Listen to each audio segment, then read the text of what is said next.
The Strange Case of Dr. Jekyll and Mr. Hyde, recapping Chapter 10, Henry Jekyll's full statement of the case.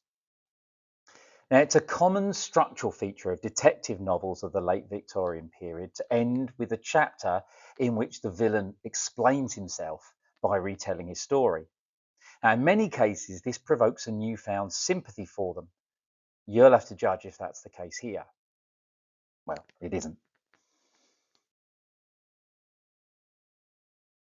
Jekyll confesses he had a dual nature. He wanted to enjoy himself, but wanted to remain respectable on the surface. He concludes that man is not one but two people in the same body. And this leads him to experiment. And the potion he creates transforms him painfully into a more wicked version of himself, but one in which he feels much more free. And he begins to indulge himself in the pleasures that he had previously hidden away.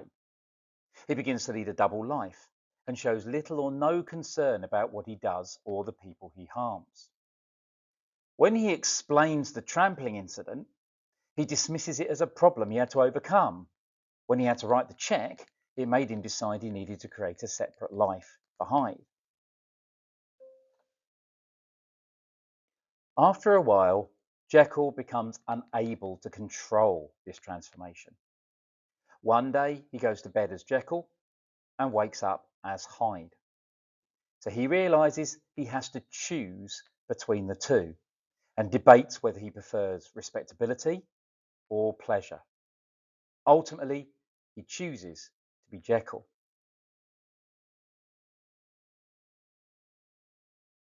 However, after a few months, the temptation becomes too much and he takes the potion once again. After being inside for so long, Hyde comes out raging, and this leads to the brutal murder of Carew. Jekyll recounts the pleasure he gained from the vicious beating. Afterwards, he's pleased, as this means his problem is solved. He can no longer be Hyde anyway, as he's now wanted for murder. But the old problem returns. Jekyll cannot stop himself transforming, and soon he's taken the potion just to stop being Hyde. One day, sitting on a park bench, he transforms. Unable to return home because he's wanted by the police, he has to hide away for the day, sending a letter to Lanyon. And the events of the previous chapter take place. Finally, Jekyll runs out of the salt he needs for the potion and cannot make any more.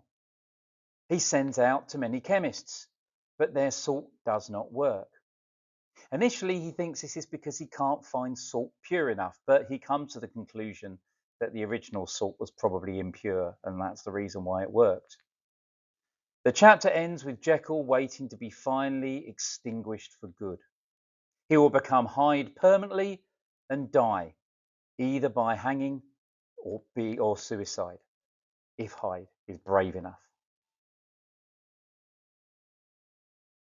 It is in this chapter that we see the real depth of Jekyll as a character that, without even transforming, is selfish, arrogant, and lacks empathy with others. His underselling of his own situation, the euphemism of impatient gaiety of disposition when you think about what he actually gets up to, is particularly disturbing, shows a man who doesn't seem to be ready to take full responsibility for his actions.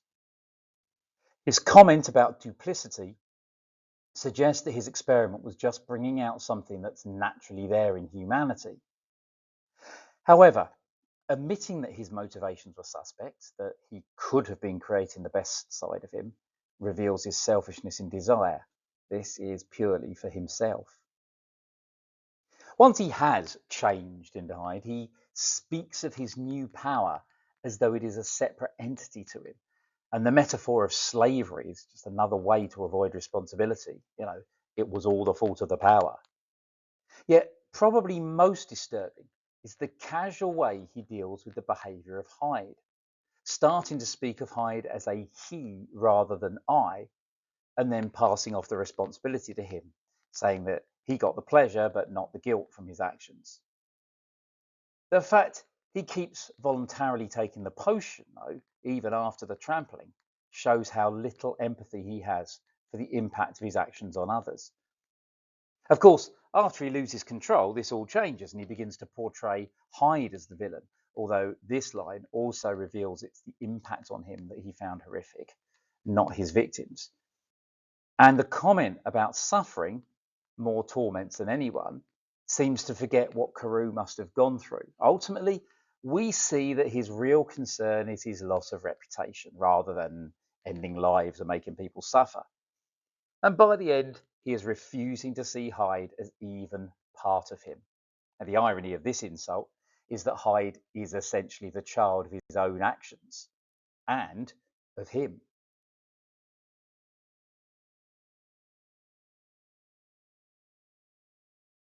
Although seeing Hyde as different to Jekyll is kind of pointless by this stage, it is important to notice the change of pronoun through the chapter from referring to Hyde as I, and even making clear this too was myself, to distance himself by calling Hyde he.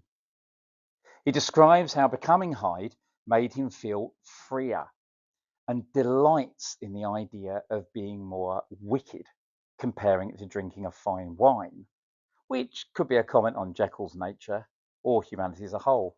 And in fact, the word freedom is repeated quite a bit in the chapter in reference to being Hyde. The description of Hyde's feelings, his every act and thought centered on self, could be describing Jekyll without the transformation, showing his lack of self-awareness and the behavior of drinking pleasure with bestial avidity from any degree of torture to another.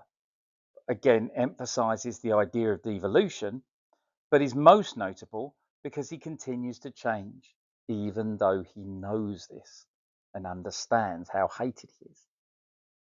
His comparison to a petulant child when relating his motivations in beating Crewe to death is insensitive at best and shocks with the idea that the capability for such casual, brutal violence is just beneath the surface without social barriers to stop it.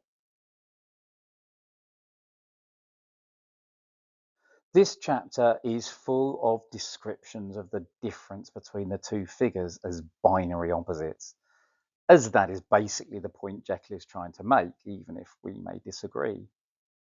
He identifies duality as a natural part of humanity, so he feels all he's doing is dealing with reality, both morally and intellectually. His explanation of how it works might use euphemism in go his way, but accepts the immorality of the unjust side to allow the just to be respectable. It's certainly a savage critique of the hypocrisy of the Victorian gentleman.